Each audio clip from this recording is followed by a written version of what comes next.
নির্বাচনের পর নির্বাচিত সরকারের কাছে দায়িত্ব হস্তান্তর করে উপদেষ্টারা নিজ নিজ কাজে ফিরে যাবেন বলে জানিয়েছেন প্রধান উপদেষ্টা অধ্যাপক ড মোহাম্মদ ইউনুস। আজ মঙ্গলবার সন্ধ্যা ৭টায় জাতির উদ্দেশ্যে দেওয়া ভাষণে তিনি একথা বলেন। তার ভাষণটি বিটিভি প্রচার করেছে। ভাষণের শেষাংশে তিনি বলেন, নির্বাচন হয়ে গেলে নির্বাচিত সরকার দ্রুত দায়িত্ব গ্রহণ করবে। তার সঙ্গে শেষ হবে অন্তর্বর্তী সরকারের দায়িত্ব। আমরা অত্যন্ত আনন্দের সঙ্গে এবং গৌরবের সঙ্গে নবনির্বাচিত সরকারের কাছে দায়িত্ব অর্পণ করে তাদের সর্বাঙ্গীন সাফল্য কামনা করে বিদায় নিয়ে নিজ নিজ কাজে ফিরে যাব। আমরা এই শুভ মুহূর্তের জন্য অধীর আগ্রহে অপেক্ষা করছি। প্রধান উপদেষ্টা আরও বলেন, আপনারা দলে দলে সপরিবারে উৎসবমুখর পরিবেশে ভোটকেন্দ্রে উপস্থিত হয়ে দ্বিধাহীন চিত্তে আপনার ভোটাধিকার প্রয়োগ করুন।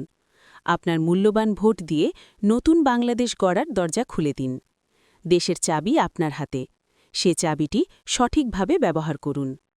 এবারের ভোটের দিন হোক নতুন বাংলাদেশের জন্মদিন। আল্লাহ আমাদের তৌফিক দিন, যোগ করেন প্রধান উপদেষ্টা। ড মোহাম্মদ ইউনুস বলেন, আসুন উৎসবমুখর নির্বাচন বাস্তবায়িত করে এই দিনটিকে ইতিহাসের স্মরণীয় দিন হিসেবে প্রতিষ্ঠিত করে রাখি।